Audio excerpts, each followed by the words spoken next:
What's up, guys? Sean Fowler here, host of Speak Up Sports. Glad to be back. I know last week we kind of switched the days up. The NBA Finals was here, so we did it last Wednesday, and I had a special guest, Flynn Harris. He came on. He's a Golden State Warriors fan. It's a very good episode. I really enjoyed the time with him. But today is Thursday. We know the NBA Finals was last night. The Golden State Warriors ended up getting defeated by the Boston Celtics, 116-100, and they're taking a 2-1 series lead now. But I'm switching up. Hey, my favorite sport is the NFL, football, something I love. And today I want to talk about that again, NFL. And usually, I talk about playoff games or matchups or maybe some rankings or things like that. But I want to do something a little bit different today. I want to talk about my favorite NFL quarterbacks today. Sean Fowler Jr. is his favorite NFL quarterbacks. Who are they? Maybe there's some of your favorite as well. Maybe hey, they might be a really very elite quarterback. Maybe they might be possibly out of the top 32, but they're my favorite, for a reason. So these are my favorite NFL quarterbacks today. That's playing in the NFL as of right now, or at least still in the NFL, I should say. And I just want to make this list because hey, the quarterback is arguably the most important position in sports. Definitely in the NFL, if you don't have a quarterback, you can't really compete in today's game. You're not going to be as successful. They're thought as being the leaders. The leaders on the field. Hopefully off the field as well, and really be the captains of the team. And usually, if they're the best player on the team, that team usually has a chance, at least on offensively to make say a Super Bowl run, a championship run, a playoff run. Win a lot of good football games. So these quarterbacks, some of them have been the best players on their team. Some of them, at least a top player on their team and have had a lot of success, whether it's in college and the NFL. Some of them, have had MVP success, I should say, as well. Won a Heisman. The quarterbacks like that. But for me, what I like in as far as my favorite athletes are, how do you handle pressure? How do you keep your composure?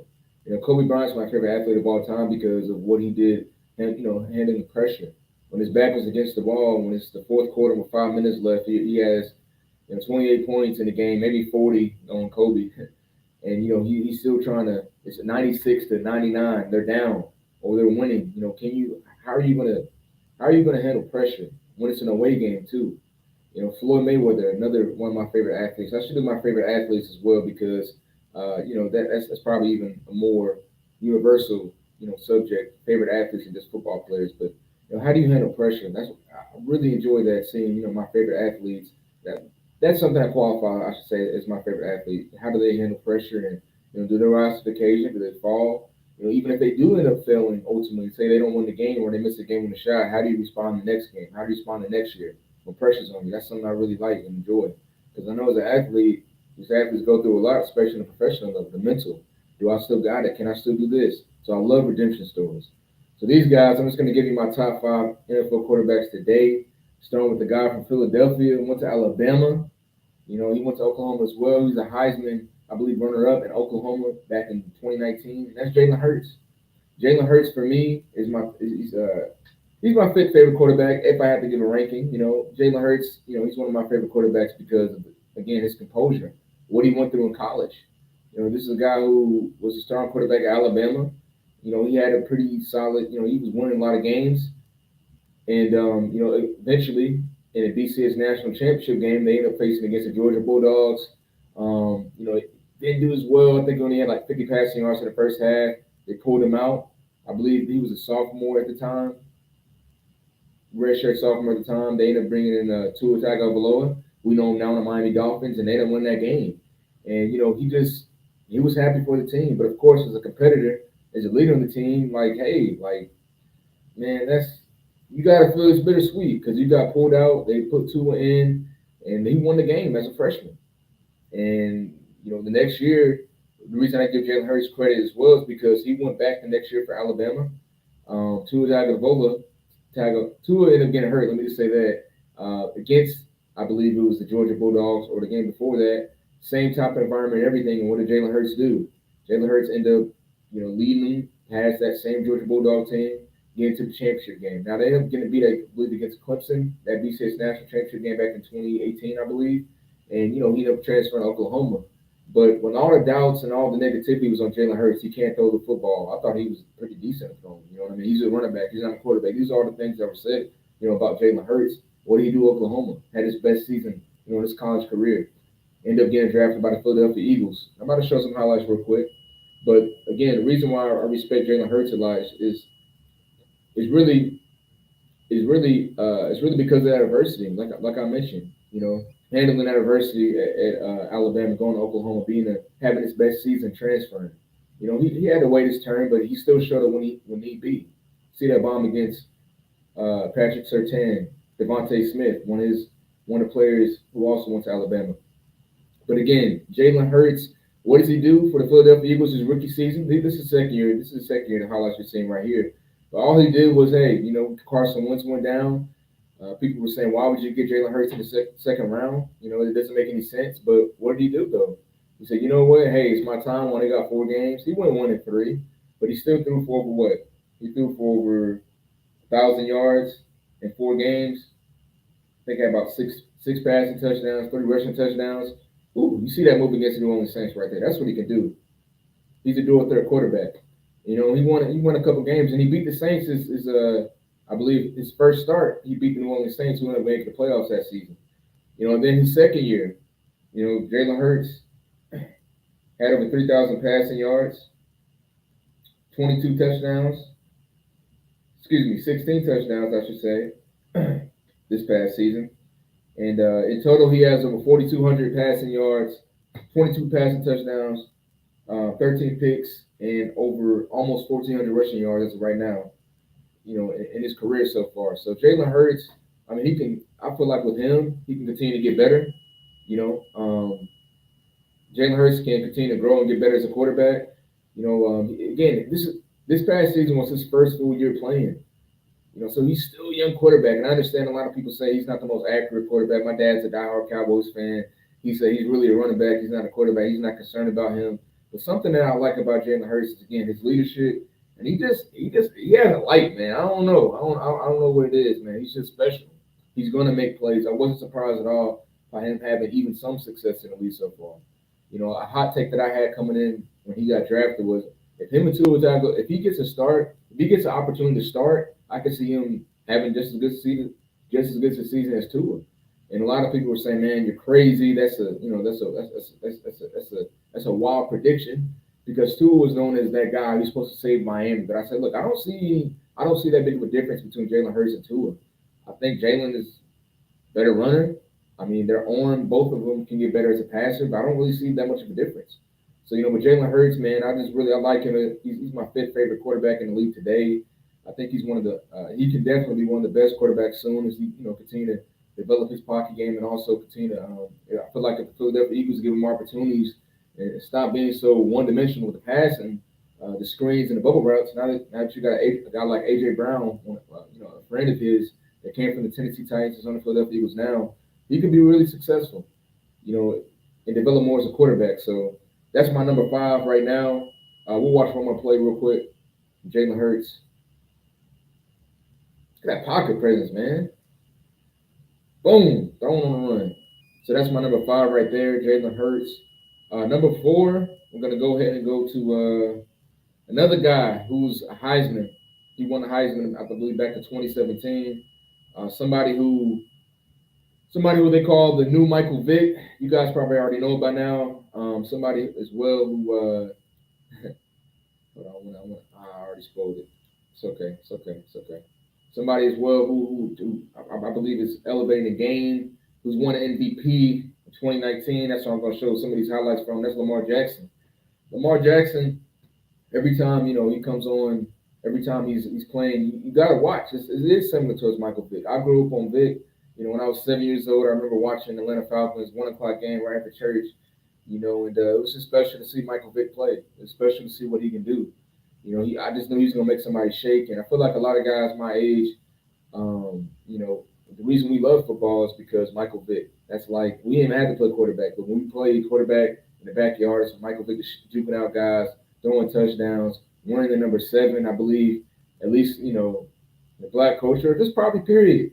NFL fans, when you see number 7, you think of Michael Vick first. I know John Elway had number 7. Ronald Cunningham had number 7, but it was a different 7 when you see Michael Vick with it, and he's a lefty. You know what I mean? And Michael Vick, man, he just really I just read somebody's comment. Whatever Jalen's not Dak, we will see this year. Oh, it's probably my dad. I don't know. He's a Cowboys fan. But nah. But my point though is that Michael Vick, he definitely transcended the game. So Lamar Jackson as well.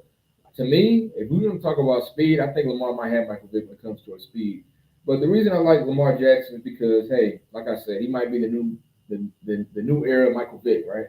As well, he won the MVP, and I just like his confidence. A lot of people were saying him coming to the NFL, they should probably switch him to receiver, and we understand. Like, unfortunately, it comes a lot with black quarterbacks. They might position change them.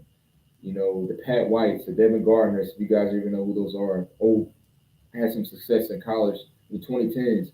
Lamar Jackson won the Heisman. Why are you talking about putting him as a gadget guy or receiver? Like, and John Harbaugh, to his credit, he said no, he's a quarterback. We'll draft him as a quarterback, and he got drafted, I believe, he's the 25 or 32 by the Baltimore Ravens first round, and he ended up, dominating. He started off a little slow. He was a rookie.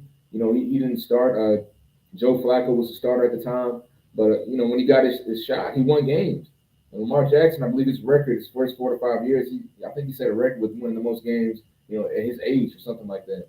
And his completion percentage and things like that. So. But again, I like Lamar Jackson, man. He doesn't care. Like he say he's a quarterback, he's the real deal, and he's gonna show why he is that. So I really respect him. Let's get to some highlights real quick.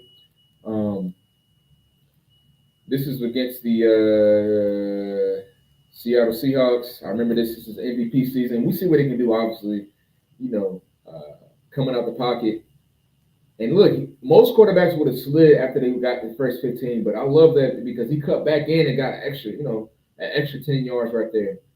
We see him throwing that ball deep to Mark Andrews, one of the better tight ends in today's game. And again, it's just Lamar Jackson. It was a rainy day, too. It was a rainy day. I remember this game. 4th and 2, what does he do? I could be like Cam. I lower the shoulder, get in the end zone, and I'm hyped. Let's go. Give me the rock. I like that. I like that energy. And that's your quarterback going on there. And again, these are the MVP highlights. He had 2 years after this, he's still showing what he can do. Again, this is against Seattle. It's taking off 30, 35 yards down the field. I'm not looking to slide. And I'm deep. Let's go. Again, play action, drop back, rolling to his left, stop. This is the win the game too, guys. 2nd and 6. Dove got the first. 2 minutes left in the game. This is a Sunday night game. I remember because this is my cousin Jason. Shout out my cousin Jason. I think it was Stacy's wedding. We ended up watching this game. My cousin Antoine was showing me in the reception. We was trying to watch the game. They dancing, you know what I mean? But this is again against the New England Patriots at the time. This is a big game, and we see what Lamar Jackson can do again. The read option killed him. So I'm about to go to my number 3 pick, but I got to show this highlight real quick. I have to show the highlight. This is probably arguably the biggest highlight. I think it's a play after this against the Cincinnati Bengals. But again, this is showing Lamar Jackson can do, why he's one of my favorite quarterbacks. He's exciting, and you gotta respect him, man. You gotta respect him. Here you go, right here. Here it is. My Chris Berman, whoop, to the house, touchdown. I had to show that clip, guys. I had to. But again, that's one of the reasons why Lamar Jackson is one of my favorite quarterbacks today. This might be the new Michael Vick. He already has 84 passing touchdowns. He's going to eclipse 10,000 passing yards as well this year. Almost 4,000 rushing yards as well, and 21 rushing touchdowns. So, his stats already, I believe, entered his fifth season. He's already up there with one of the greats when it comes to a dual threat quarterbacks. I think Michael Vick had 155 passing touchdowns. Lamar Jackson has 84 right now. Vick had, I think, 15,000 passing yards. So 2 more seasons for Lamar, he'll definitely eclipse that. And again, I understand Michael Vick was a backup, and he went to prison for basically 2 seasons, so his numbers could have been a lot better. But hey, Lamar Jackson, I don't think Mike's upset at all with Lamar Jackson taking off like he's been doing. So number 3. It's funny, my dad had mentioned Dak Prescott. He's my number 3, Dak Prescott. He's one of my favorite quarterbacks because, unlike my dad, who didn't know he was a solid quarterback in college, I saw Dak Prescott, man. I saw him at Mississippi State. I saw his story. Like I introduced coming into the segments, guys. I like redemption stories. I like how do you end adversity, even if it's off the field. Unfortunately with Dak, his mother passed away. While he was in college, I believe, or possibly entering college. Excuse me if I get it wrong, but his mother passed away from, I think she had cancer. So, but one of the things with Dak is he just played. I remember he said, I think saying his mom, "Let me be your story."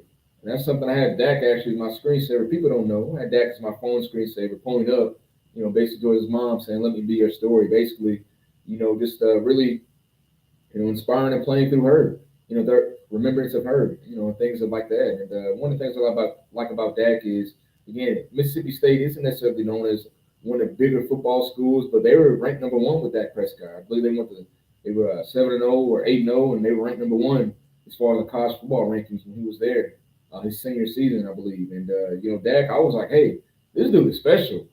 I'm surprised he went to the fourth round. He can move. He kind of reminds me of a Tim Tebow-ish, a bigger guy, but I think he was faster than Tebow. He could throw the ball as well, and I just thought he was special. So when the Cowboys had drafted Dak in the 2016 draft, the fourth round, I told my dad, I was like, hey, y'all got to still, y'all got Dak, like he's good. Like my dad didn't know anything about it. He didn't hear about him, but I was like, Dak he's legit. Like if he I want, he's good, so many words. And I remember the first preseason game, they went to the Coliseum against the LA Rams their first year there. And he looked good. He looked poised. And that's what I like with quarterbacks. Again, athletes. How do you handle pressure like I've been saying, but how do you play the game? How do you keep your composure? And Dak, he just looked like this is my job. And we all know that Tony Romo ended up getting hurt against the Seattle Seahawks in the preseason game. And it's crazy because I remember the Cowboys had Darren McFadden before they drafted Ezekiel Elliott. And I told my dad, I was like, y'all don't really need Zeke. Why would you get Zeke? But I guess similar to a CeeDee Lamb, they didn't see that explosion. So it was supposed to be Tony Romo and Ezekiel Elliott first. However, that wasn't the case. Now it's the Dak and Zeke show. The both of the rookies, they just took over. You won't even Tony Romo never got to play. He never got to play with Tony Romo never got to play with Ezekiel Elliott. It's really just Dak and Zeke 4-21. So I'm gonna show some Dak highlights from this past season. But again, I like Dak because of the adversity he's went through. Going through the passing of his mom. And just really just trying to be the best he can. Again, going through the injuries and everything he's been through, having the whole negotiation with the contracts that he finally got to get this past off season. And again, when you're a quarterback for the Dallas Cowboys, you're always going to have scrutiny. But Dak, I mean, he just seems like he steps up to the table. Is he an elite quarterback? He's almost there. I give him his credit. He's good. But each and every season, he's continuing to get better. He's continuing to get better. And this is a guy who was drafted in the fourth round. People saying, hey, I don't know. I don't know if he's that guy. You can't win with that. Can you get you to the promised land? And it's still to be determined.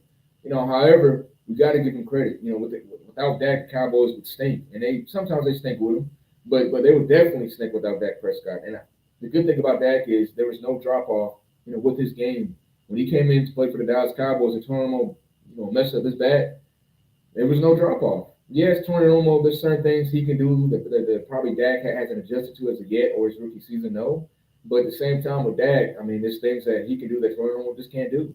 I want to see them. My dad was talking about the other day. I want to see him have more of a, using more of his legs again. And I understand Jerry Jones is a little probably nervous because of the ankle surgery that he had, messing up his ankle. But hey, that's one of the reasons why the Cowboys won so many games his first year is because he was a do-it-there quarterback. And he'll still take off on occasion, but a thing I really like about Dak is just his poise, his ability to continue to get better each and every year. And hey, he's a do-it-there quarterback. As you guys see, I like do-it-there quarterbacks.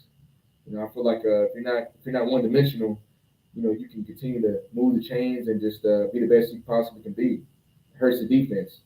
So we're gonna watch a few more clips from Dak Prescott this past year. But again, the reason this is some of Dak's stats so far in his career: 143 touchdowns, 23 passing yards as well. And he's been to 3 playoff games. Real quick, his first playoff game against the Green Bay Packers didn't go so well. Ended up getting beat. They were one and done, but it wasn't really Dak's fault. They were down, I believe, 21-6, 21-3 early in the game. He ended up coming back. It was 31-31 going into the game with a field goal. Aaron Rodgers made a crazy play, rolling out to his left, 30-20, hit Jared Cook on the sideline catch, and they didn't win the game 34-31. And Dak's second playoff game, 2 years later was against the Seattle Seahawks, Saturday night game. I remember that at home, played really well, got a win against Russell Wilson. It does. I hope that.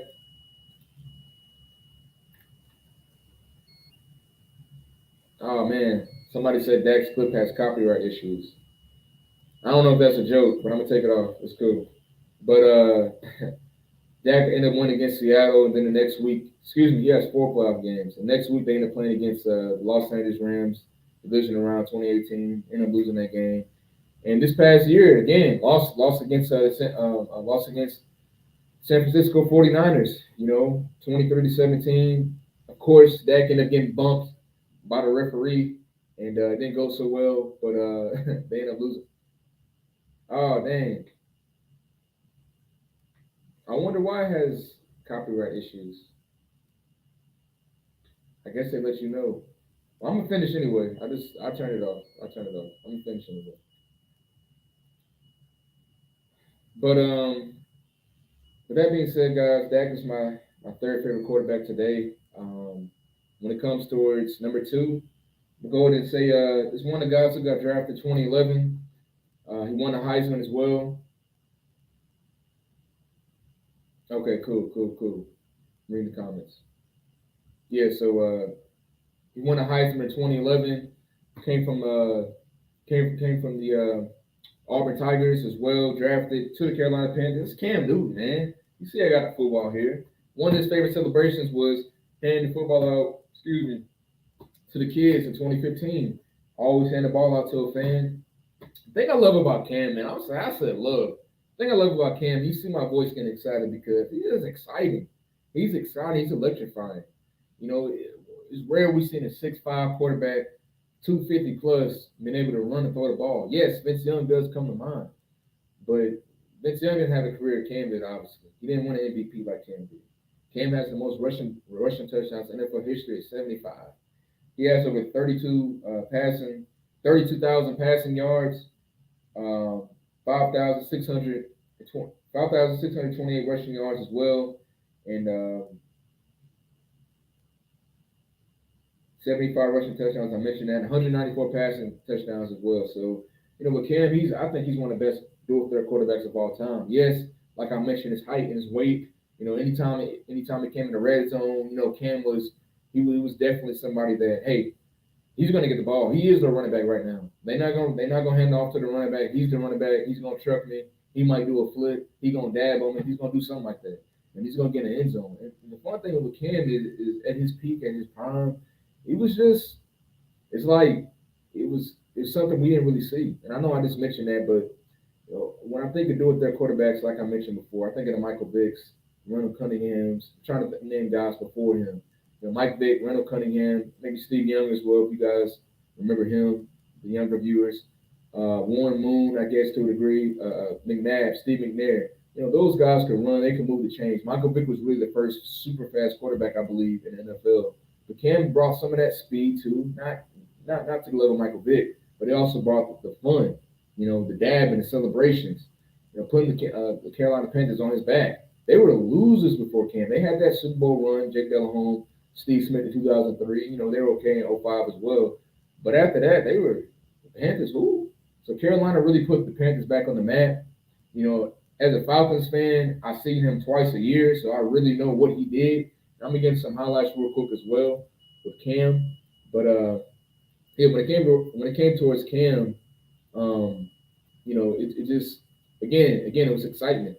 And this past season with Cam Newton, his first official starting game back with the Carolina Panthers. We seen him this against the Washington football team. Him throwing that touchdown. And again, a lot of people are saying, Cam's done, Cam's washed, Cam is a good quarterback. Is he the same quarterback? No, he's not the same. I feel like he's probably taking a step back. But I also think if you give Cam a full off season to actually learn the playbook and don't come in week 10 and expect that to start 4 days later, you might have some more success. Let's not forget, this is still the NFL. You still have to learn playbooks, learn to have chemistry with your receivers. That's how you become really successful. So this is again, I'm gonna show a lot of Cam highlights on this segment because that's my second favorite quarterback today. But when you don't have a lot of time to really develop in a playbook in the team. I mean, what do you really expect? And again, that's why I love Cam. Going all the way back to the middle of the field, slam it down. Yes, sir. It's Cam. It's the second quarter he did all this, and they ended up losing this game. I know it's funny, but still, again, this is Cam this past season, and this was his best game of the year.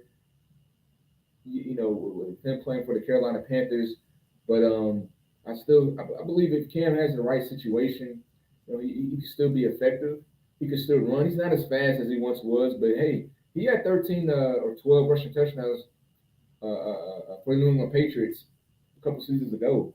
So he can still run the football effectively. You give him some weapons as well. I believe he can still help lead the team, to some wins. So I think Cam, man, again, I'm going to show some other highlights, but I just want to show it was a particular pass in this game against his team. Christian McCaffrey was a nice pass, still showing it. I think this is it right here. Yep, this is it in the wheel route. Nice pass, nice throw. Cam still got it, man. I think he can still do it. Cam is done. Cigars. Who was that, man? Reveal yourself. But nah, again, why Cam is my second favorite quarterback today? Is it based off what he's doing now? Nah, it's not. It's not based off what he's doing now because he's not getting really. It's only so much I think he can do. You know what I mean? But at the same time, um, here it is. This is Cam's MVP highlight. Let's just get to it. Let's get to it.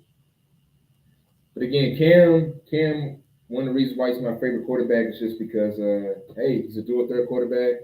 He brought excitement to the league. Even a lot of the dual threat quarterbacks that I mentioned, Michael Vick, he's excited because how he played. But Michael Vick, he wasn't the biggest, celebration guy. He wasn't the biggest